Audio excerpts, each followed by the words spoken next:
الله أكبر الله أكبر الله أكبر لا إله إلا الله الله أكبر الله أكبر ولله الحمد الله أكبر الله أكبر الله أكبر لا إله إلا الله الله أكبر الله أكبر ولله الحمد. إن الحمد لله نحمده ونستعينه ونستغفره ونعوذ بالله من شرور أنفسنا وسيئات أعمالنا من يهده الله فلا مضل له ومن يضلل فلا هادي له وأشهد أن لا إله إلا الله وحده لا شريك له وأشهد أن محمدا عبد الله ورسوله. الحمد لله الحي الذي لا يموت والجن والإنس يموتون هو الحي لا إله إلا هو فادعوه مخلصين له الدين. سبحان الذي قهر عباده بالموت كل من عليها فان كل نفس ذائقة الموت أينما تكونوا يدرككم الموت. adúpẹ́ fún Allahu subhanahu wa ta'ala, atọrọ ìkẹ́ àti ìgẹ̀ fún Ànábì wa Muhammad sallallahu alayhi wa sallam. Akí Ọlọ́run ọba tí ó ṣà ìsìláàmù lẹ́ṣà tó wá kàwá kún ọ̀kan nínú àwọn ọmọ lẹ́yìn Ànábì wa Muhammad. Akí ọba náà púpọ̀, ọba tó ṣe wípé òun náà ni ọba abẹ̀mí kìí kú, àtèyàn àtàlùjànnú gbogbo wọn ni wọ́n padà kú. Òun náà ni ọba abẹ̀mí tó ṣe wípé kò sí ẹlòmíì tá gbọdọ̀ jọ́sìn fún lódodo àyàfi òun nìkan. Ọba tó jẹ gàbárì lérí gbogbo ẹ̀dá pẹ̀lú ikú, tó wá ní pé kullu man alayha fan wa yabqa wajhu rabbika. Ọba náà ló sọ wípé gbogbo ohun tí ń bẹ lérí ilẹ̀ kò sí tí ò ní tán, gbogbo ẹ̀ ni ó tán o. Ibi yóò tẹ́lẹ̀ wà, ikú òkú kanlẹ̀kùn fẹ́ nìkọ̀ọ̀kan wa. Ẹ̀yin ọmọ ìyá mi lójú ọ̀nà ẹ̀sìn Islam, kí làwọn ẹ̀tọ́ àwọn ojúṣe tó sopọ̀ mọ́ àwọn òkú wa? Nítorí ọ̀pọ̀lọpọ̀ nú àwọn èèyàn ni ní ìgbà tí ìyá kàbí bàbá kú, ọkọ ló kú ni, ọmọ ló kú ni, wọn yìí mọ ohun tó kàn, wọ́n kàn ti ẹ̀ ń lólé ayé náà bẹ́ẹ̀ bẹ́ẹ̀ ni. A ṣàlàyé fún wa nínú àwọn kan nínú àwọn wáàsí wa ta ṣe tó síwájú nípò bó ni a ṣe ń wẹ̀ fókù. A sì ṣàlàyé fún wa nípa báwo ni a ṣe ń wé òkú bó fẹ́ kó ṣe wípé a ná àǹfààní àti lè nàyẹ́ níbẹ̀. Ní ìgbà tí ikú bá dé tí màlẹ́kà kú tó sálámà sí ọ̀kan nínú àwọn ẹ̀dá, ohun tó ṣe pàtàkì fáwa tó ṣe wípé a jẹ́ mọ̀lẹ́bí òkú yìí, kàbáwà tá mbẹ̀mbẹ̀ tí Ọlọ́run ọba fi ní kí òkú náà kó gbẹ́mí mì, òun náà ni kéèyàn ti ojú fún, èyàn ń pé ojú ẹ̀ nítorí gbà Ànábì wa Muhammad sallallahu alayhi wa sallam ó ní ní ìgbà tí idha qubita ruhul insan taba'ul basar. Ànábì sọ nínú ọ̀rọ̀ kan ń pé ní ìgbà tí màlẹ́kà kú bá dé tí wọ́n bá gbẹ̀mí ọmọ ẹ̀dá ènìyàn, ojú náà máa ń tẹ̀lé ẹ̀mí náà báyìí títí ẹ̀mí náà wọ́n fi ń jáde ni. Islam wá sọ fún wa pé gbogbo ìgbà tí a bá ti rí wípé wọ́n gbẹ̀mí ọ̀kan nínú wa, tí ojú ẹ̀ bá ń bẹ ń ṣíṣí, nǹkan àkọ́kọ́ tí a máa ń ṣe ní pé ká ṣe kí ni, ká fi ọwọ́ wa fi fa ojú náà, pẹ́ẹ́pẹ́ ojú náà wá sílẹ̀. Islam kọ́ alẹ́ kọ́ yìí wa taghtiyata jami'i jasadihi, ká sì bo gbogbo ara òkú náà. Ó nídìí pàtàkì kan tí Islam fi sọ pé ká bo òkú wa mọ́lẹ̀ ní ìgbà tí Ọlọ́run bá ní pé kí èèyàn kú ká fi aṣọ fi bò àyàfi ẹni tí ó ń bẹ̀lẹ̀ nínú harami nìkan nínú aṣọ harami òun nìkan náà Islam ní ká sì gbìyànjú ká tètè wẹ̀ fún ká wọṣọ fún ká kírun fún ká sì gbé lọ pàdé oore rẹ̀ tó bá jẹ́ ni tí oore ń bẹ lára rẹ̀. Ànábì pa wá láṣẹ ń gbé ká tètè sin òkú o ó sì ṣàlàyé fún wa ń pé talẹ́ni náà tó yẹ ń pé kó wẹ̀ fókù. A ti ṣe àwọn àlàyé púpọ̀ fún wa nípa àwọn nǹkan wọ̀nyí a sì jẹ́ ká mọ̀ wípé bàbá sìnkú àwọn nǹkan kan ń bẹ tó ṣe ń gbé agbọ́dọ̀ mójútó gẹ́gẹ́ bí ń pé aṣọ tá fẹ́ wọ̀ fókù kàbí bẹ́ẹ̀ kọ́ aṣọ tá fẹ́ fi wé òkú kòtò tán fẹ́ wà ó dá ń pé kó jẹ́ ń pé nú ohun tí òkú náà fi sílẹ̀ ni ó dá bẹ́ẹ̀ ṣùgbọ́n inú àwọn nǹkan tó jẹ́ ẹ̀tọ́ tí a gbọ́dọ̀ gbìyànjú tí a gbọ́dọ̀ ṣe lẹ́yìn ìgbà tí ó di pé wọ́n ti wẹ̀ fókù àti mójútó gbogbo àwọn nǹkan wọ̀nyẹn wọ́n ti gbókù wọ́n ti sin òkú òun náà ní ká gbìyànjú ká ṣe rí wípé asáré aṣe kíni asan gbèsè tí ń bẹ lọ́rùn òkú èyí ẹ̀tọ́ ni tí mùsùlùmí gbọ́dọ̀ ṣọ́ nítorí pé qalbul mu'min mu'allaqatu bidayni hatta yuqda anhu nítorí pé ẹ̀mí mùsùlùmí á sọ́pọ̀ mọ́ gbèsè tí ń jẹ títí dìgbà tá fi san gbèsè náà ẹ̀rán ti hadith kan tó sọ fún wọn gbárakùnrin náà sọ bá Nábì wa Muhammad sallallahu alayhi wa sallam ń pé mo fẹ́ bọ́ sójú ogun ṣé tí n bá lọ bẹ́ẹ̀ n bá kú àlùjánnà ní tèmi Ànábì ní gbé bẹ́ẹ̀ ni ṣùgbọ́n kò pẹ́ ní Jibril wá bá Nábì wa Muhammad sallallahu alayhi wa sallam ìwọ̀n sọ fún Ànábì ń pé bá mi sọ fún pé nǹkan kan ò lè di lọ́wọ́ kọ́ ń pé kó mọ́ àlùjánnà wọ̀ tó bá kú bẹ́ẹ̀ lóòótọ́ o ṣùgbọ́n tí gbèsè bá ń bẹ lọ́wọ́ ẹ̀ èyí báyìí lè fa sábàbí kó tètè má rí kí Ọlọ́run ó fi ń jẹ́ pé nú àwọn ẹ̀tọ́ tí a gbọ́dọ̀ gbìyànjú ń pé ká yanjú fáwọn òkú wa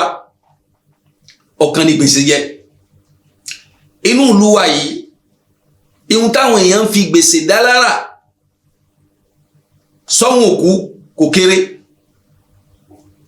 èèyàn wà ní sin bàbá àti ìyá wọn jẹ gbèsè tó dá lójú pé wọ́n jẹ gbèsè náà kódà inú gbèsè tán jẹ òun náà ó tún jẹ́rìí sínú ẹ̀ gbàtán ṣèwé ẹ̀rí ó jẹ́rìí àmọ́ gbà tó rí gbé ọ̀rọ̀ yìí ìwé tí wọ́n ṣe wọ́n gbé lọ sọ́dọ̀ ìjọba kan gbà tó yá ó ní pé bàbá tòun ò jẹ gbèsè ó sì mọ̀ dáadáa pé bàbá ẹ̀ jẹ gbèsè ń bẹ́nu àwọn ẹlẹ́rìí tí bàbá náà fi ṣẹ̀rí tí wọ́n fi yá bàbá náà ní ohun tí wọ́n yá ẹ̀rí irúfẹ́ ọmọ tí ń ṣe báyìí báwo ní ń fẹ́ ń pé kẹ́yìn tòun náà rí nítorí ń gbé gbèsè èèyàn lè jẹ́ ni tí ó wà lùjánnà èèyàn lè jẹ́ ni ìkẹ́ lópin ìgbà tí gbèsè bá ń bẹ lọ́rùn onítọ̀hún olú ẹ̀ ò ní rí kẹ́ náà títí á fi san gbèsè náà lọ́wọ́ kó lọ́wọ́ ẹ̀yin ọmọ ìyá mi lójú ọ̀nà ẹ̀sìn Islam sọ fún wa pé inú àwọn ẹ̀tọ́ tí a gbọ́dọ̀ ṣọ́ fún òkú wa ọ̀kan ní gbèsè inú ẹ̀ bákan náà inú àwọn ẹ̀tọ́ tí a gbọ́dọ̀ ṣọ́ fókú wa tó ṣe ń gbé ẹ̀tọ́ wọn ni a gbọ́dọ̀ fún wọn dúró àwọn ni òun náà ni wípé ká ṣẹ̀ṣà talẹ́ni tó fẹ́ kírun sí òkú bàbá wa kàbí òkú ìyá wa lára àwọn èèyàn ponú gan o a máa ń wo gbé bóyá bá lọ gbé ìmámù àgbà wa òun ló lè kírun sí òkú bàbá wa lára ni bàbá wa fi rí kẹ́ Ọlọ́run kì í ṣe bẹ́ẹ̀ o kì í ṣe bẹ́ẹ̀ ẹ̀tọ́ náà ní pé kò wọ́n pé irú ìmámù tó fẹ́ pè fún ni ṣé kì í ṣe ẹlẹ́bọ kì í ṣe ìmámù tí ń ṣe jálàbí ṣé kì í ṣe ìmámù tí ń so ìgbàdí kì í ṣe ìmámù oníhóndè tó bá ṣe ń pọ́ bá dẹ lójú pé ìmámù oníhóndè ni tó wá gbà láyé ń pé kó kírun sí òkú bàbá ẹ̀ lára kó mọ̀ pé ó ti ṣàbòsí fún bàbá náà kó mọ̀ pé ojúṣe ẹ tó yẹ kó ṣe àwọn ẹ̀tọ́ bàbá náà wọ́n rá ẹ̀tọ́ náà láre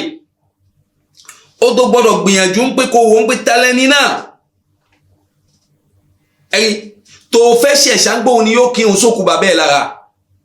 nítorí pé ìrun tasọ́gbà máa ń kí sí òkú lára yìí fardun alal kifaya àwọn kan bá kí báwọn kan bá kí kò sẹ́ṣẹ̀ ibi tẹ́ṣẹ̀ lè wà ní tí gbogbo abájúlẹ̀ tá a bá kí ẹ̀rí ṣùgbọ́n káàkì yìí a gbọ́dọ̀ ṣẹ̀ṣà ẹni tí ó kírun fa in arada ibnuhu an ya umma nasa falahu dhalik in kana yuhsinu salatal janazati tí ọmọ òkú gangan bá rí wípé èmi náà mo lè kírun sí òkú bàbá mi lára òkú ìyá mi lára òkú kíní mi ọmọ mi lára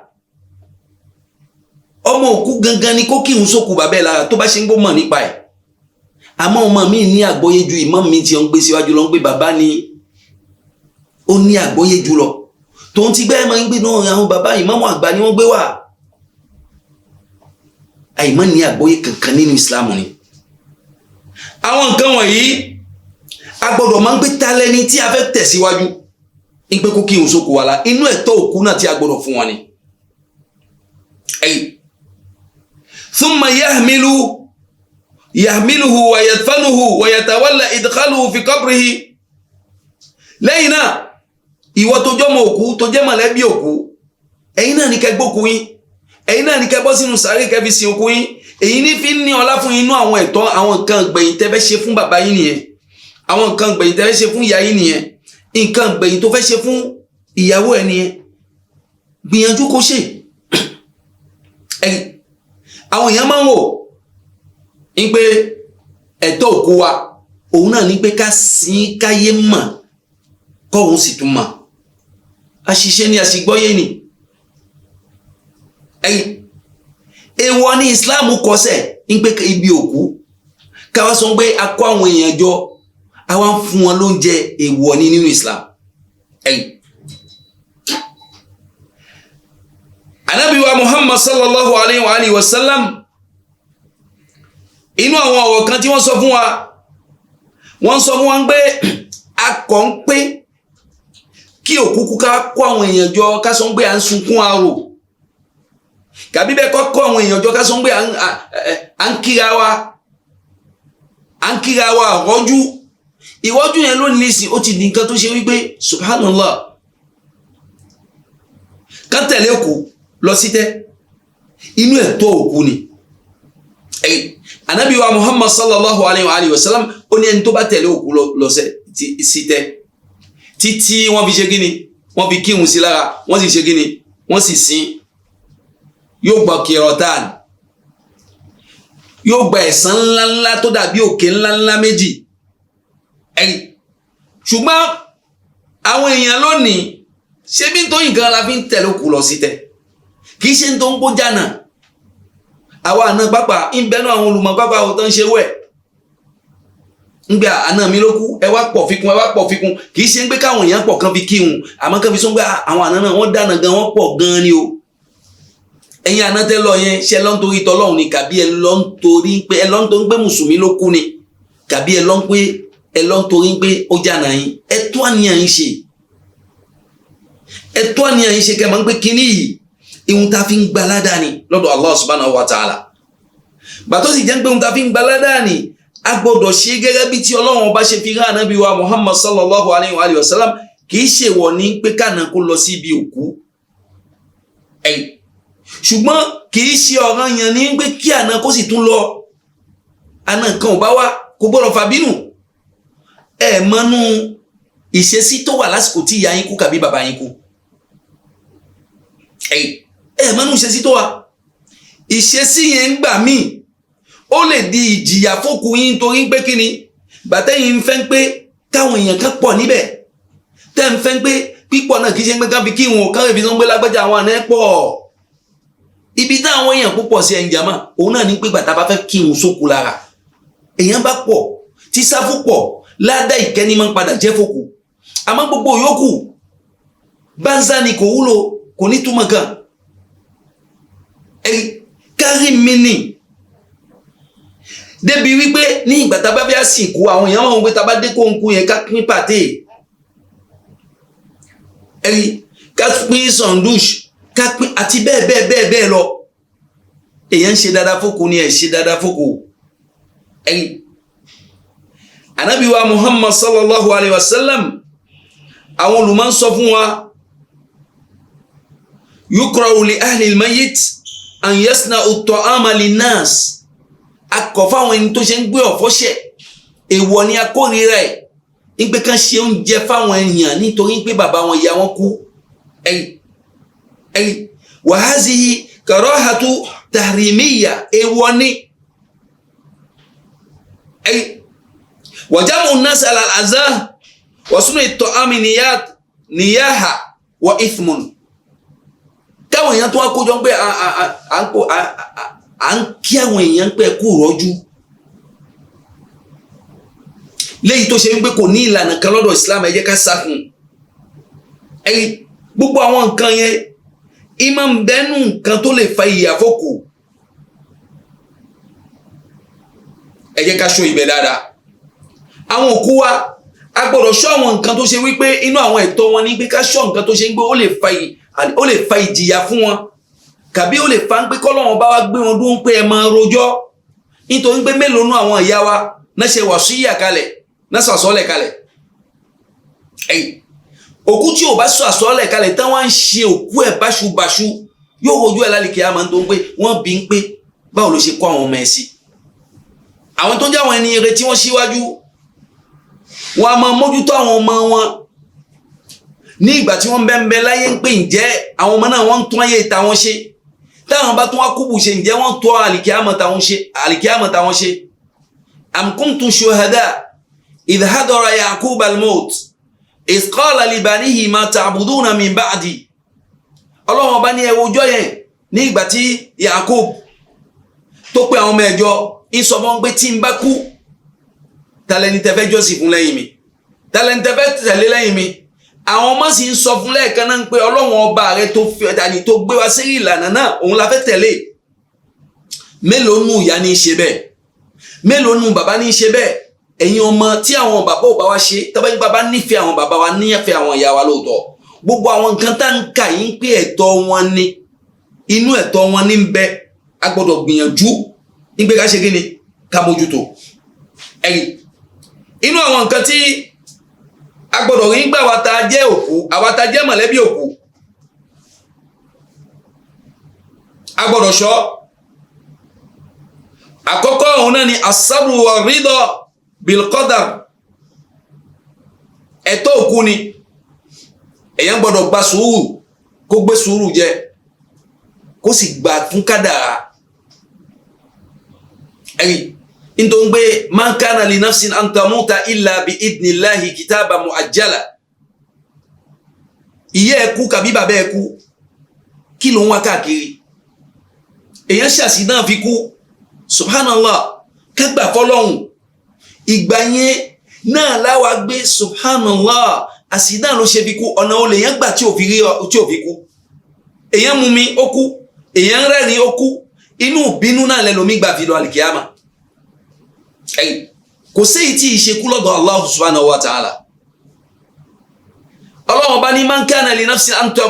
an tamuta illa bi idnillahi kitaban muajjala ẹ̀mí kan ò ní kú èyàn kan ò ní kú tí ò bá sì yọ̀dọ̀ Allahu nínú ẹ̀ gbogbo yòókù sábàbí ni èyàn wá kú lè sin àsìdán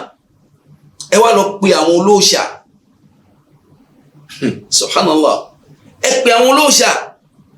ń pé kán gbé kòkò wá alákọ̀ọ́ ní tí wọ́n bá ṣẹlẹ̀ àwọn máa ń wálé ni wọ́n kó ohun tó wù wọ́n ẹni tọ̀hún tó kú mùsùlùmí sàn ni kò bá wọn ṣẹbọ àmọ́ ọlọ́run bá kádàrá ń pé kó ṣe kí ni kó ṣàṣìdán fi kú ó wá ṣàṣìdán fi kú tó bá jẹ́ mùsùlùmí dáadáa ni ìkẹ́ni fún àánú ni fún iná jóyàn fi kú ó dàgẹ́ bí ṣẹ̀hídì ni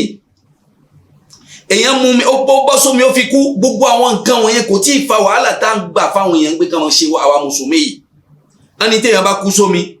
wọ́n ní pé ẹni gbé òkú náà etí odò ni wọ́n sùn sí nítorí kíni mùsùlùmí ó tún sọ pé náà kò bá síbẹ̀ ikú náà yóò ṣe ọlọ́run ṣe ní ikú wọ̀wọ̀ ìwọ lọ́lọ́run tí ń tò ìwọ kọ́ lọ́lọ́run tí ń tò èèyàn wá kú lísì ó ṣàṣì náà fi kú àti wá wọ́n ti kó ohun tó wọ́n nínú ilé yín wọ́n tún wá gbé omi wọ́n gbé kòkò wọ́n bomi sí gbogbo ẹnikẹ́ni tó bá fẹ́ wọnú ilé náà nísìnyí yóò mọ ju owó sí ó bá ju owó sí ó mọ fomi náà fi bọ́jú ẹ ti kó lé ìlànà Islam ẹ ti kó pátápátá lé ìlànà ẹ bọ́ tí ò sí àní bẹ̀rẹ̀ ara sàn èèyàn kú ara ó sàn décharge électrique ni tí ò sí àní bẹ̀ ça là c'est clair et net ìmọ̀ ó fẹsẹ̀ fi hàn lẹ́bẹ̀ èèyàn wá kú bẹ́ẹ̀ lẹ́sìn mùsùlùmí gbọ́dọ̀ mọ ohun tó kàn ní ẹ má gbàgbé pé Ọlọ́run bá ní liyabluwakum ayyukum ahsanu amala òun fẹ́ wò yín ni tàbá ní kí nǹkan kú láàrin afẹ́ wọn pé irú iṣẹ́ wo lẹ́ṣẹ̀ ìjẹ́ṣẹ́ dáadáa lẹ́ṣẹ̀ ni ìdánìkan àkọ́kọ́ òun náà ní pé èèyàn gbọ́dọ̀ ṣe sùúrù wọ̀ rídọ̀ bìkọ́dọ̀ wọ̀lkọ́dọ̀ èèyàn ó sì gba kádàrá gbọ́ ń pé bó ṣe wọ Ọlọ́run tó ṣe nìyẹn ẹ̀rí ikú èèyàn kan ò gbọ́dọ̀ mú wa kó lè rí ìlànà ká mọ̀ pé àwọn òkú yẹn ní ìgbà tá a bá sin wọn a bá ṣe ohun tí ò dá lẹ́yìn wọn à ń kó wàhálà bá wọn ní lálìkíyàmà ẹ̀rí inú ẹ̀tọ́ wọn ní pé káwa gbìyànjú bó ni wọ́n ṣe ní rí wàhálà nínú sáré báwo ni wọ́n ṣe ní rí wàhálà lọ́jọ́ àjíǹde ẹ̀rí á ṣe sùúrù nítorí pé Ọlọ́run bá sọ pé walanabluwannakum bishay'in minal khawfi wal ju' wa naqsin minal amwali wal anfusi wath thamarati wa bashiris sabirin Ọlọ́run ní máa gbìdánwò yín o pẹ̀lú díẹ̀ nínú páyà ebi owó yóò máa dínkù ẹ̀mí yóò máa dínkù irúgbìn yóò máa dínkù àmọ́ ẹ̀yin tẹ́ bá lè ṣe sùúrù lérí àwọn àjálù yìí báyìí ẹ rí pé ìdùnnú wa jẹ́ ti alladhina iza asabathum musiba qalu inna lillahi wa inna ilayhi raji'un ulaika alayhim salawatu min rabbihim wa rahmah wa ulaika humul muhtadun ẹ̀yọ́ ma yá mi lójú ọ̀nà Islam ọjọ́ kan Ànábì wa Muhammad sallallahu alaihi wasallam mara rasulullahi sallallahu alaihi wasallam bi mar'atin inda qabrin wa hiya tabki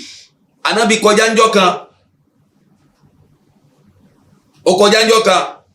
ó rí arábìnrin kan tó dúró ní sàréè tí ń sunkún ẹ̀rí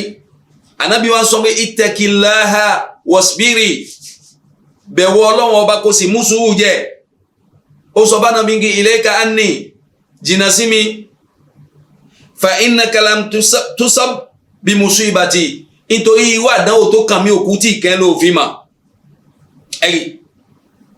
àmọ́bìnrin yìí láìkò mà Nábì wa Muhammad sallallahu alaihi wa sallam ẹ̀rí faqila laha huwa rasulullah àwọn èèyàn wá ń sọ fún pé Ànábì wa Muhammad ni ìránṣẹ́ Ọlọ́run ọba ni ẹ̀rí nígbà tí wọ́n sọ bẹ́ẹ̀ akhadhaha mithlul maut obìnrin náà pàpà bí ẹni pé ikú fẹ́ mú un náà lẹ́ẹ̀kan náà ń gbé ojú Ànábì lòun sọ̀rọ̀ tó ga yìí ó wá lọ bá Ànábì wa Muhammad sallallahu alaihi wasallam ẹ̀yìn ìwọ ń sọ fún Ànábì pé ìwọ ránṣẹ́ Ọlọ́run ìndẹ́ mani inni lam a'rif Ànábì wa ń sọ fún pé ní ìgbà tí Ọlọ́run bá gbé àjálù ìjayà gbà wáyìí èèyàn máa ń ní sùúrù ni ìdánìkà àkọ́kọ́ táwa tí ó jẹ́ ẹ̀tọ́ fún wa àwa tó ṣe wípé a jẹ́ mọ̀lẹ́bí òkú àwa tá a súnmọ́ òkú á ní sùúrù lérí ohun tí Ọlọ́run ọba mi mú wa.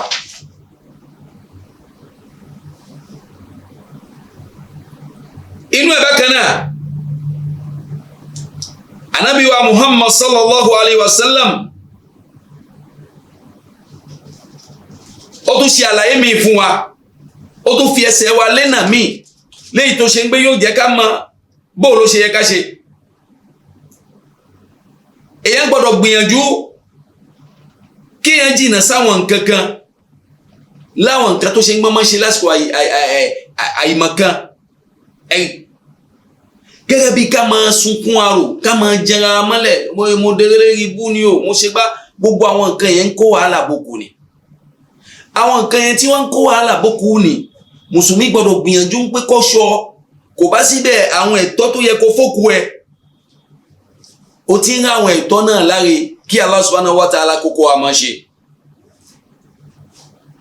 Ànábì wa Muhammad sallallahu alayhi wa sallam in sọ pé arba'un min ummati fi ummati min amri jahiliya nǹkan mẹ́rin bẹ tó ṣe ń gbé ń bẹ láàrin àwọn ummatu ìjọ tòun ń bẹ nú àwọn àlámọ̀rí àìmọ̀kan o Ànábì wa Muhammad sallallahu alayhi wa sallam ó wá ṣàlàyé títí inú ẹ̀ náà ní sọ pé wan niyaha kéèyàn máa sunkún àròkó máa jẹun ẹ̀ mọ́lẹ̀ ó jẹ́ nǹkan kan tí Islam ò fẹ́. Ànábì sọ pé gbogbo ẹni tí bá ń sunkún àrò idha lam tatub qabla mawtiha gbogbo ẹni tí bá ń sunkún àrò tí kò bá túbá síwájú kó tó kú tuqamu yawm al-qiyamati wa alayhi sirbanu min qatran wa dir'un min jarab ó bá dijọ́ gbéǹdì al-qiyama iná ni Ọlọ́run ọbọ̀ fi wọ̀ ẹ̀wù fún kí Allah subhanahu wa ta'ala kó fi Islam kó fi yé wa. Allahu akbar, Allahu akbar, Allahu akbar, la ilaha illallah, Allahu akbar, Allahu akbar, walillahil hamd, Allahu akbar, Allahu akbar, Allahu akbar, la ilaha illallah, Allahu akbar, Allahu akbar, walillahil hamd. Inú àwọn nǹkan tó jẹ́ ojúṣe wa àwa tó ṣe wípé a fẹ́ jogún òkú inú ojúṣe wa àkọ́kọ́ ni wípé ihun tí òkú bá fi ilẹ̀ ẹ̀tọ́ ni pé ká déclarer gbogbo ẹ̀ ká sọ gbogbo ẹ̀ kí gbogbo káwọn tí àwọn mọ̀lẹ́bí tán fẹ́ pín kán mà ọmọ kan ń bẹ tó ṣe wípé ń bẹ pẹ̀lú bàbá òun pẹ̀lú bàbá ní gbogbo ìgbà àwọn kan ń bẹ wọn sí pẹ̀lú bàbá wọ́n sì jọ fẹ́ jogún ó yẹ kọ́kọ́ yé wa ń pé ihun tí bàbá yẹn bá jẹ́ kọ́ mọ̀ kán mọ̀ táwọn yòókù mọ̀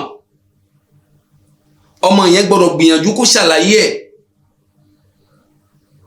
kò gbọ́dọ̀ gbé pamọ́ nítorí bàbá ti kú tó ń gbé tí ẹ̀mí bá ti bọ́ báyìí gbogbo ohun tó jẹ́ tọ́ gbogbo ohun tó jẹ́ nǹkan ní òkú ó ti di tàwọn ẹlòmíì ó ti di tàwọn tí wọ́n fẹ́ jogún ó ti di tàwọn tó fẹ́ jogún lérí pé ó di tàwọn tó fẹ́ jogún yìí la fi sọ fún wọn pé awwalu ma yajibu alayhim ihsanul kafan òun náà ní pé nǹkan àkọ́kọ́ ní wípé kákọ́ gbìyànjú ká rí pé aṣọ tó lò afẹ́wọ̀ fókù afẹ́ fi wé òkú ayanjú yẹn a gbọ́dọ̀ ṣe adamu takhir adafn ká mọ̀ pẹ́ níbi ìsìn òkú bákan náà iza awsa an yusafira bihi ila baladin أو يسافر به إلى بلد وفي المكان الذي مات فيه مقبرة للمسلمين يدفن في مكانه الذي مات فيه inú àwọn nǹkan tí a gbọ́dọ̀ ṣọ́ àwa tí a fẹ́ jogún òkú àwọn ọmọ òkú kàbáwà tá jí aláṣẹ lérí òkú òun náà ní pé máa ń ṣẹlẹ̀ ńgbà mí kí òkú sọ pé tó ilé làbọ̀ sinmi oko tí n bá kú ẹ gbé mi padà sílé Islam ò gbà láyè lópin ìgbà tó bá jẹ́ wípé a ní ibùsìn àwọn mùsùlùmí nínú ìlú tí òkú náà kú sí èyàn pé tí kìí bá ṣe ń gbé làlúrí kan wà gẹ́gẹ́ bí àwọn ìlú kan tó ṣe wípé èyàn bá sin òkú síbẹ̀ wàhálà ní máa ń ṣẹlẹ̀ tó bá ṣe ń pé kò sí wàhálà kan ibi tán sin àwọn mùsùlùmí sí ń bẹ nínú ìlú tí òkú kú sí Islam ò gbà láyè ń pé ká gbé òkú náà kó ń bẹ̀ lọ ìlú mi awárí pé òkú sọ àsọọ́lẹ̀ yìí kalẹ̀ tòótọ́ àsọọ́lẹ̀ tí òkú bá sọ èyàn gbọ́dọ̀ tẹ̀lé lópin ìgbà tí àtẹ̀lẹ̀ náà kò bá ṣe kíni kò bá yapa Islam kò sì yapa wa Ànábì wa Muhammad sallallahu alayhi wa sallam lópin ìgbà yìí a ní gbé òkú náà kó ní ibi tí wọ́n wí yìí a ní gbé kó níbi tó kú sí a lọ sin sí inú ìtẹ́ àwọn mùsùlùmí nínú ìlú tó kú sí ni láì tá ní gbé kó ń bẹ lọ sí ibòmí ṣùgbọ́n tó bá ṣe ń pé kò sí nínú ìlú náà tó ṣe ń pé ibòmíì náà lágbé lọ á tẹ̀ láṣẹ. bákan náà nú àwọn ẹ̀tọ́ wa tí a gbọ́dọ̀ rí ń gba ṣe fòkù òun náà làwọn olówó wa tí wọ́n ń kú yìí, àwọn ìyá wa àwọn bàbá wa tí wọ́n ń kú tí wọ́n ní gbèsè zaka lọ́rùn.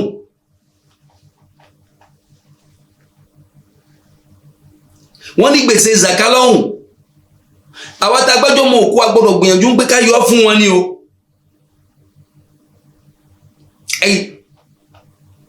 ká yọ fún wọn nínú ohun tán fi kalẹ̀ nítorí pé kí ni ẹ̀tọ́ tí Allah subhanahu wa ta'ala ń bẹnu ohun tí wọ́n ṣe kí ni tí wọ́n fi lẹ̀.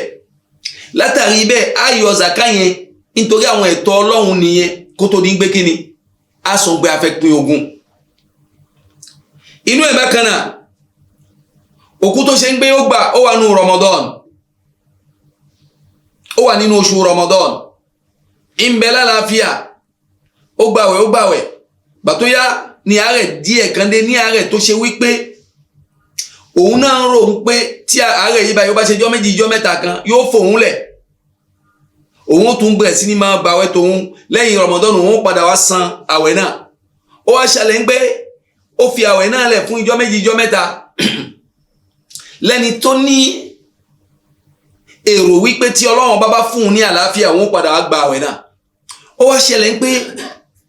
Ọlọ́run bá ní pé kí ọlọ́jọ́ kó wọnú ẹ̀ ó kú.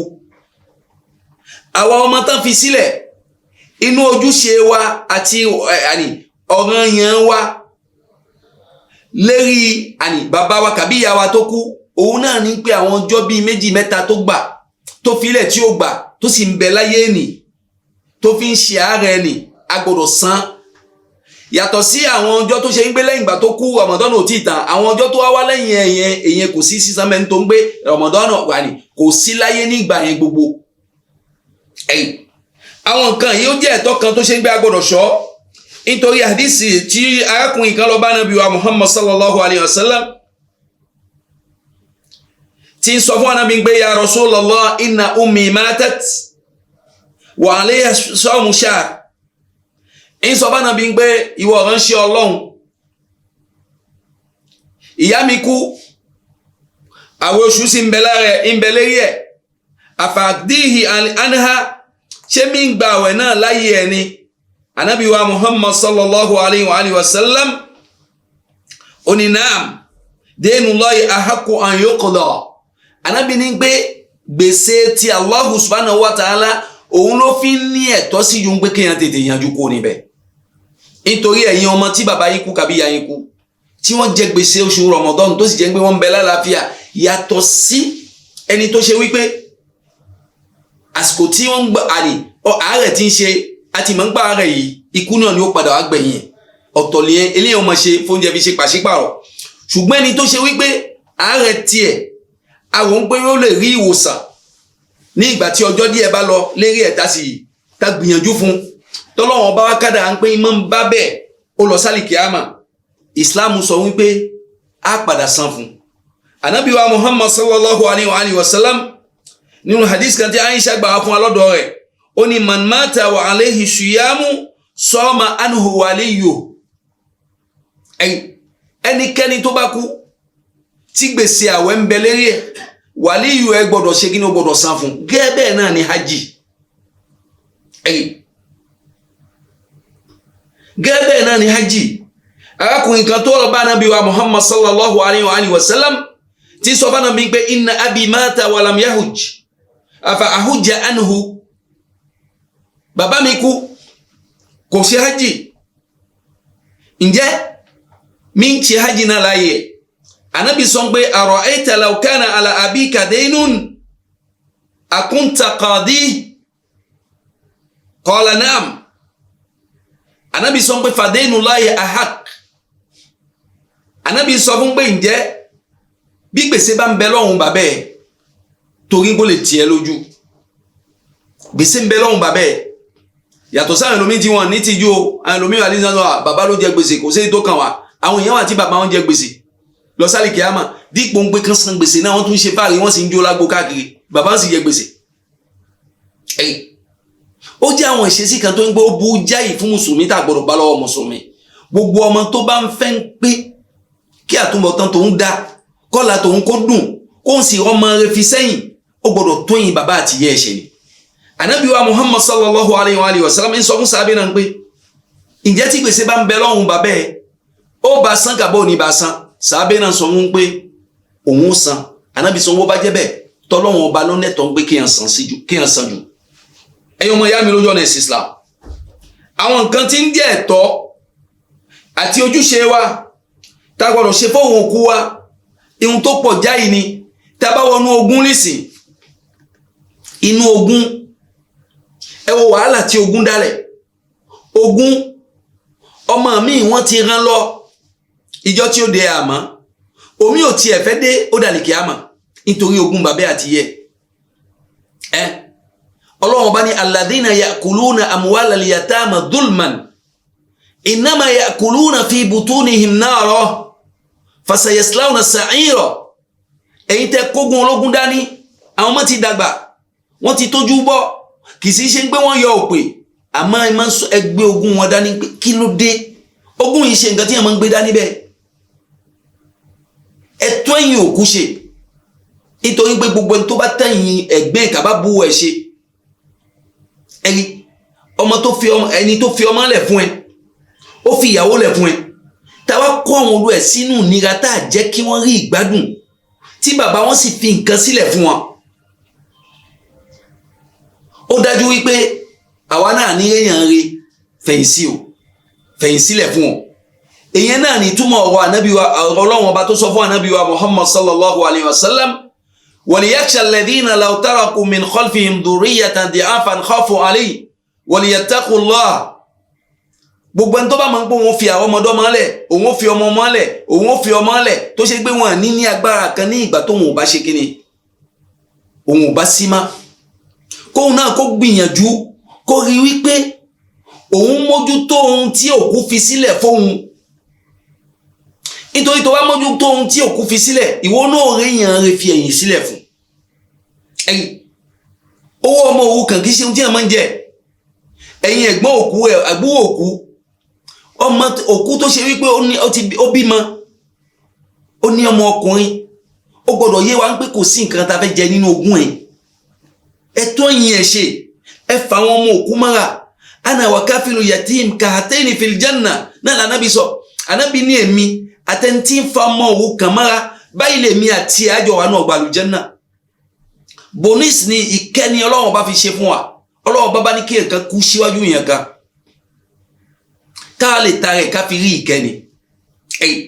Ànábì ní ẹni tó bá mú ọmọ òrukàn tó mú lọ́mọ tó fà á mọ́ra tó kó mọ́ra èmi àti ẹ̀ báyìí ni. Àmọ́ dípò ń pé káwa ká ṣe bẹ́ẹ̀ àti bàtà àwọn ọmọ òrukàn jẹ́. Ihun tí bàbá filẹ̀ àjẹ́ kó tẹ̀ wọ́n lọ́wọ́, ihun tí ìyá filẹ̀ àjẹ́ kó tẹ̀ wọ́n lọ́wọ́. A sì nígbà ń ṣe Islam, a nígbà ń ṣe Islam. Àwọn nǹkan wọ̀nyí a gbọ́dọ̀ gbìyànjú ká ṣọ́ dáadáa. Inú àwọn nǹkan tí a fẹ́ ṣọ́ tó jẹ́ ojúṣe òkú, òun náà ni pé ní ìgbà tí a bá sin òkú bùṣe, a ti sin, a fẹ́ ṣèjọ́ mẹ́ta, a fẹ́ ṣèjọ́ mẹ́jọ, a fẹ́ ṣe ẹ̀tàdógún, ìjọ mọ́kànlélógójì, a fẹ́ ṣọdún kan. Islam ò gbà á láyé gbogbo àwọn nǹkan wọ̀nyí. Àwa wọn pé à ń ṣe ìkẹ́fókù ni, ẹ̀ṣẹ̀ láńdà nítorí pé ibi ká kó àwọn nǹkan yìí báyìí gbogbo jọ ó lè fà ń pé kí ìyà máa jẹ òkú nínú sàárè. Ó lè fà ń pé kí ìyà kó máa jẹ òkú nínú sàárè. Gbogbo àwọn nǹkan wọ̀nyí ó yẹ ń pé kémi àti yín kájọ ṣọ́. Èyàn náà ni ó padà jẹ́ ìsinmi fún wa tó bá dijọ́ gbé ní alkiyama. Òkú wa sọ àsọ́lẹ̀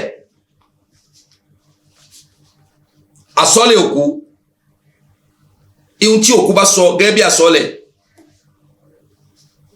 èyàn gbọ́dọ̀ gbìyànjú pé kí n tẹ̀lé. Lópin ìgbà tí àsọ́lẹ̀ náà kò bá tako ohun tí Islam sọ. Nítorí pé àwọn àsọ́lẹ̀ ó pọ̀ o táwọn òkú ń sọ tó ń gbé kò yẹ ń gbé ká ṣe gíní ká mójútó tàbí ká gbà wọlé o. Gbà téèyàn fẹ́ kú lísì, tó wá sọ àsọlẹ̀ tó gbé fún hòtẹ́ẹ̀ tó ti pín ogún ẹ̀ lójú ayé ẹ̀, ó ti pín ogún ẹ̀, ilé tó wà ní Lviv àwọn ọmọ ìyá báyìí nìkan gbà, ilé tó wà níbi báyìí àwọn ọmọ ìyá báyìí nìkan gbà, láì tí kò ṣe kí ni, kò tiẹ̀ wá ṣọ́ iye ọmọ tó wà láàrin àwọn ìyàwó náà. ń bẹnu ìyàwó mi tó ṣe ń gbé ọmọ kan ló bí, omi ò tiẹ̀ bímọ, tó ṣe ń gbé ohun tí bàbá pín fún ó ju ohun tó pín fáwọn ẹni tó bímọ bíi 6 méje lọ. ẹ̀ṣẹ̀ ni o, Islam ti pín kínní yìí, ó sì sọ pé la wasiyyata lil waris, la wasiyyata lil warith, ẹni tó fẹ́ jogún ta ti pín nínú Kùránì pé ihun báyìí ni lágbájá fẹ́ gbà, kò sásọ̀ọ́lẹ̀ kankan ta tó fẹ́ sọ fẹ́lẹ̀ yẹn mọ́. àwọn nǹkan yẹn gbogbo ó yẹ ń pé ká máa ṣọ́ ká sì máa mójútó ni, a gbọ́dọ̀ máa ṣọ́ ká sì máa mójútó. tòótọ́ àsọlẹ̀ òkú èèyàn máa mójútó ni, àmọ́ èwo la máa mójútó, èwo èèyàn la máa ń gbé jìnnà. gbogbo àsọlẹ̀ tó bá lòdì sófin Ọlọ́run, èèyàn kú lé ó fẹ́ kú, ó ti sọ fáwọn ọmọ ń gbé ẹ sin òkú mi gẹ́gẹ́ bí ẹni ń ṣe ìyàwó. àsọlẹ̀ bẹ́ẹ̀ Islam fẹ́ ń gbé ká ṣe kí ni, ká mójútó. tòótọ́ Islam sọ pé yajibu al-mubadaratu ila tanfidhi wasiyyati al-mu'rid. a gbọ́dọ̀ gbìyànjú pé kí ni wàsíyà àsọlẹ̀ tí òkú bá ti sọ ká tètè ṣe kí ni, ká tètè mú ṣe. ṣùgbọ́n tí wàsíyà yìí in lam tashtamil ala muharrami, tí ò bá sí ohun tọ́lọ́run bá ṣe léèwọ̀ nínú ẹni o, kò bá sí ohun tọ́lọ́run bá ṣe léèwọ̀ nínú ẹni o, tí wàsíyà náà gbọ́ ò bá tẹ̀ tí kò bá kọjá àlà, nítorí pé kéèyàn kan sọ lísìn gbé tó ẹgbẹ́ owó mi ìfẹ́ káwọn ọmọ mi jẹ nínú ẹ̀, àwọn ọmọ ẹ̀sìn ni, àwọn ọmọ legal ni, àwọn ọmọ tí wọ́n fẹ́ wọn ìyá wọn ní ṣùlọ́kà ni, kí wọ́n sọ pé owó mi gbogbo ẹ̀kọ́ lọ kán fi kọ́ mọ́ṣáláṣí. kò lè ṣeé ṣe bẹ́ẹ̀, kò lè ṣeé ṣe bẹ́ẹ̀ nítorí pé kí ni, ihun yẹn ó ti kó lérí ọwọ́ tí ànábì wa Muhammad sallallahu alayhi wa sallam ó ní gbé ká ṣe. bákan náà ni wàsíyà tó ṣe ń gbé nǹkan haramu ni, ọmọ mi ó kórìíra yẹ́ títí yẹ́ fi kú ni, ó sì lóhun fẹ́ràn yàrá. gbàtí Yakubu ṣe níjọ ọjọ́ mẹ́ta tó ń gbé ọtí ni wọ́n mú mbẹ̀, ijó ni wọ́n jó mbẹ̀, páànù ni wọ́n ṣá mbẹ̀, ìlú ni wọ́n lù mbẹ̀. jọ ẹ sọ fún mi, ṣé ọmọ yẹn nífẹ̀ẹ́ ìyá ni? ṣé kìí ṣe ń gbé wọ́ ọmọ yẹn ó rí pé ọ̀tá tòun fayé lẹ̀? ọmọ yẹn ń sọ fún wọn pé ọ̀tá tòun fayé lẹ̀ ni, ìwọ ọmọ tó sì ń sọ pé ọ̀tá tòun fayé lẹ̀ ni, ihun tó yẹ náà lọ́lọ́wọ́n bó padà ṣe fún un náà. ẹ̀yin ọmọ ìyá mi lójú ọ̀nà ẹ̀sìn Islam,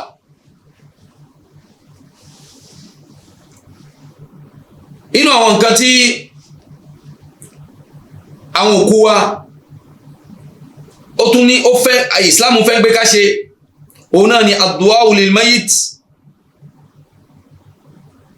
ká máa ṣàdúà fún wọn, ká máa ṣàdúà fún wọn. àdúà ta ní ta ṣe fún wọn yìí ó náà wọn mọ́jẹ̀mú, kì í ṣe pé ká lọ pa àwọn èèyàn gbé ó yá ẹ jókòó kẹ́ ṣàdúà. àwa ń kọ́ kí làwa táwọn lè ṣàdúà fáwọn ìyá wa,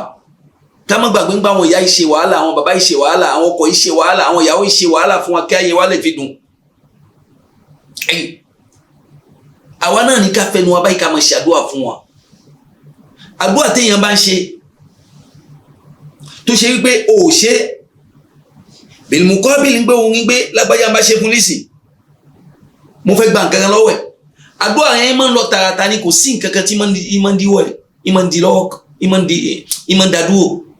ṣùgbọ́n àdúà tó máa ń gbé tó bá ṣe òfin retí nǹkan kan lọ́dọ̀ lágbájá ni,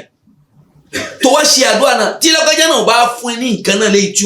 tí ó dùn mẹ́ nínú ńkọ́, ìwọ náà wo owó èpè tó ṣẹlù òkú náà, wo owó èpè tó ṣẹlù. gbogbo àwọn nǹkan yẹn ohun tí a máa ń ṣọ ni. Islam fẹ́ gbé ká ṣe sàrà àfọkù, sàrà ṣíṣe fọkù kì í ṣe àwọn ìranu tá à ń ṣe yìí tá à ń sọ pé à ń ṣe jọ́ mẹ́ta, à ń ṣe jọ́ mẹ́rin, à ń ṣe no ìyẹn ò ṣe sàrà. àwọn tá à ń ṣe yẹn kárí mi ni, kì í ṣe sàrà. Islam fẹ́ gbé ká ṣe sàrà àfọkù, ká fún àwọn èèyàn ló ń jẹjẹ, ká fẹ́ràn àwọn èèyàn ló mímú àmọ́ kì í ṣe owó èyí táwa ń ṣe yìí sàrà tá a máa ń ṣe òun náà ní pé kókó ní ẹ̀mí olú ẹ̀ pàápàá pé mo fẹ́ ṣe sàrà àkókò mi ó sì wá nídìí pé kó pa àwọn èèyàn kan síbẹ̀ kì í ṣe ìranu tá a máa ń ṣe yìí dáṣọ wọn sọ Kùránì kalẹ̀ ẹ̀tọ́ apẹran ẹ̀wọ̀n nǹkan méjì ní nǹkan tí ò dáa tá a ṣe aṣọ Kùránì kalẹ̀ atún apá ẹran nǹkan méjì ní nǹkan tí ò dáa ni ṣé ògún lẹ́ran tí Kùránì tí mu ẹ̀jẹ̀ ni Islam ò ní gbé ká má ṣe sàrà a lè ṣe sàrà Ànábì wa Muhammad sallallahu alayhi wa sallam nígbà tí ìyàwó ẹ̀ Khadija ò sí mọ́ àwọn tó já àwọn ọ̀rẹ́ ẹ̀ Ànábì máa ń pa ẹran tí sì máa ń pín fún wọn àmọ́ kì í pín àwọn èèyàn gbé wá mò ń ṣe sàrà fún Khadija dáadáa tí máa ń ṣe fún wọn rí tẹ́lẹ̀ Ànábì máa ń ṣe lẹ́ni tó fi ń rántí ìyàwó ẹ̀ kí ládẹ́ fi bá ìyàwó ẹ̀ ni kì í ṣe ń gbé náà ń gbé yìí báyìí tí mo ṣe o mo fi ń ṣe sàrà fókù mi mo dẹ̀jẹ̀ sílẹ̀ nǹkan kò yí jẹ́ bẹ́ẹ̀ nínú Islam ẹ̀yin ọmọ ìyá mi lójú ọ̀nà ẹ̀sìn Islam Ọlọ́run ọba kò jọ kò fi Islam kò fi yé wa wala tukhtassu aljum'atu bi ziyarati alqabr wala al'id bal yazuruha fi ayyi waqtin wa hin fi ayyi waqtin yatayassara lahu dhalik Islam fẹ́ gbé ká máa bẹ àwọn sàréè wò ẹ̀rí Ànábì wa Muhammad sallallahu alayhi wa sallam ó ní kuntu qad nahaytukum an ziyaratil qubur al'ana fazuruha fa innaha tudhakkirukum al-akhirah Ànábì ní ìpìlẹ̀ ìṣẹ̀ṣẹ̀ mo kọ̀ fún yín pé ẹ gbọ́dọ̀ máa lọ bẹ àwọn sàréè wò àmọ́ sí ẹ lè máa bẹ wọ́n wò nítorí pé sàréè ni yóò máa jẹ́ kẹ́ ẹ máa rántí kíni àlìkíyàmá tàbá dé sàréè ń gbà lọ bẹ sàréè wò asàlámà fáwọn òkú a ṣàdúrà fún wọn a sì sọ fún wọn pé ẹ síwájú wa àwa náà ń bọ̀ lẹ́yìn tuzakirukumul akhirah yóò máa jẹ́ káà náà rántí pé ibi táwọn bàbá yìí lọ ibi táwọn ìyá yìí lọ ibi táwọn ọmọ yìí lọ àwọn mùsùlùmí yìí wọ́n lọ wọ́n ṣẹ̀sìn ẹni tí ò tún ṣẹ̀sìn bẹ́ẹ̀ gbogbo wọn lọ náà ni àwa náà padà lọ àwọn náà padà lọ Ànábì wa ní pé ká bẹ̀ wọ́n wò ṣùgbọ́n lẹ́nu khasis tilka ziyara liyawmin muhaddadin a gbọ́dọ̀ sọ pé ìjọba yìí la fẹ́ mọ̀ lọ bẹ̀ sàréè náà o kàbíjọ jímọ̀ ni gẹ́gẹ́ bí táwọn èèyàn kan wọ́n ń ṣọdún òkú arínú àwọn mùsùlùmí àwọn onítọ̀ríkọ̀ táwọn náà wọ́n ṣe tí wọ́n kó iná dání nígbà wọ́n fẹ́ lọ bẹ̀ òkú wò àwọn fẹ́ lọ wo òkú ihun tí Islam kọ́ wa kọ́ nìyẹn Islam kọ́ aláwọn nǹkan wọ̀nyí nínú àwọn nǹkan tí ó jẹ́ ẹ̀tọ́ tí a gbọ́dọ̀ ṣe fáwọn òkú ẹ̀yin ọmọ ìyá mi lójú ọ̀nà ẹ̀sìn Islam ní pé tí òkú bá demande ó bá tọ ọlọ́dọ̀ wa pé ẹ sinmi sínú ilé kákọ̀ àti àyàfi tí làlórí bá wà nìkan tí ò bá sí làlórí àìsìnkú sínú ilé àìsìnkú sínú mọ́ṣáláṣí èèwọ̀ ni àmọ́ tí làlórí bá wà nìkan làwọn nǹkan bẹ́ẹ̀ lè ṣẹlẹ̀ kí Allah subhanahu wa ta'ala ọba àlekè ọlá kó fi Islam kó fi yí ẹnì kọ̀ọ̀kan wa àwọn ètò òkú wa ihun tó pọ̀ púpọ̀ ni èèyàn gbọ́dọ̀ gbàgbé ìpè nínú àwọn náfìlà wa a lè mọ kí náfìlà àmọ́ àwọn olùmọ́sọ fún wa pé kò sí ẹ̀rí fún ẹ̀rí a lè mọ kí náfìlà ká mọ ṣàdúrà nínú náfìlà náà ń pè Ọlọ́run àwọn òkú mi àtọ̀rọ̀ yẹn gbára ká mọ ṣàdúrà ń pè àwọn Ọlọ́run àwọn òkú mi bá mi foríjì wọn bá mi kẹ́ wọn bá mi gẹ̀ wọn gbogbo ọ̀tá bá ń kẹ́ ọ̀rọ̀ yẹn èyí náà ti tó ju pé ká mọ kọ́ àwọn èèyàn pé a fẹ́ ṣe sàrà fòkù a fẹ́ ṣe àdúrà fòkù lọ ọba yẹn náfìlà ọ̀rán ti yẹ pẹ̀lú abẹ́ ọba yẹn náfìlà ọ̀rán ti bàbẹ́ àti yẹ ọba kẹ́ ọ̀rọ̀ yẹn ọ̀rán ti wọn gbogbo ọ̀rán ti wọn báwo ni Ọlọ́run bò ní bẹ́ẹ̀ kẹ́ wọn gbà tó sì jẹ́ pé àwọn náà wọ́n ti ṣiṣẹ́ náà kalẹ̀ ọ̀kan nínú iṣẹ́ wọn nìwọ náà kí Allah subhanahu wa ta'ala kójọ kó fi Islam kó fi yé wa ọlá ìpé méjì Ọlọ́run Ànábì wa Muhammad sallallahu alayhi wa sallam ó kọ́ wa ní ẹ̀kọ́ púpọ̀ lérí ọ̀rọ̀ ikú àti lérí ọ̀rọ̀ òkú ló fi jẹ́ wípé mùsùlùmí tá a jẹ́ a gbọ́dọ̀ wá díẹ̀ ká wò ó kí ni ohun tó yẹ ká ṣe kí ni ohun tí ò yẹ ká ṣe nítorí kíní yìí ìhun tá a ṣe tá a fi gbalada ni bákan náà tí yàn bá ṣiṣẹ́ ẹ̀ṣẹ̀ ní bẹ́ńbẹ́ ẹ̀rí ọmọ òkú méjì tó ṣe ń gbé àwọn méjì ìjà ní hàn yìí ìkẹ́dà tẹ́ ń wá fókun yín ìkẹ́dà tẹ́ ń wá fókun yín ìgbà míì àwọn ọmọ òkú ẹnìkọ̀ọ̀kan ń ṣe tiẹ̀ lọ́tọ̀ọ̀tọ̀ ni wọ́n ń ṣe ẹnìkọ̀ọ̀kan ń ṣe tiẹ̀ lọ́tọ̀ọ̀tọ̀ ni àmọ́ wọn apapun pọ̀lísì ń gbà wọn fẹ́ ṣe sàrà fún inú ẹ̀ lára àwọn ọmọ òkú tó ṣe ń gbé ihun tí ìyá wọn fi sílẹ̀ ihun tí ò tó nǹkan ẹ̀yin ti ní onítọ̀hún òní ẹ tún sọ dìjà ẹ wàá mọ kóra yín lọ bí tí ò yẹ kí kóra yín lọ gbogbo àwọn nǹkan wọ̀nyí a fi ń kó ìnira bókun ni kí Allah subhanahu wa ta'ala kó jọ gbogbo àwọn tí wọ́n ti ń bẹ lérí ọ̀nà kọba náà kó ṣàlékún ìmọ̀nà fún wọn àwọn tó ṣe ń gbà wọn náà wọ́n ti kùnà kí Allah subhanahu wa ta'ala kó dáhùn padà wá sérí ọ̀nà ọlá ìpè méjì ọlọ́run ọba tó ní kí Islam kó máa ròkè nínú ìlú yìí ọlọ́run ọba ò ní jẹ́ kí á rí àjò ẹ̀yìn nínú Islam náà máa wọ̀ ọlá ìpè méjì ọlọ́run gbogbo àwọn tí wọ́n ṣe agbátẹrù ètò yìí ọba mi bá mi san wọ́n lẹ́san rẹ̀ ọlá ìpè méjì ọlọ́run gbogbo àwọn tó ń ṣiṣẹ́ nínú iléeṣẹ́ náà ọlọ́run ọba mọ́sàbá tì wọ́n lẹ́yìn ọlá ìpè méjì ọlọ́run ọlá la ilaha illallah subhanakallahumma wa bihamdik ashhadu an la ilaha illa ant astaghfiruka wa atubu ilayk. Allahu akbar, Allahu akbar, Allahu akbar. La ilaha illallah. Allahu akbar, Allahu akbar. Walillahil hamd. Allahu akbar, Allahu akbar, Allahu akbar. La ilaha illallah. Allahu akbar, Allahu akbar. Walillahil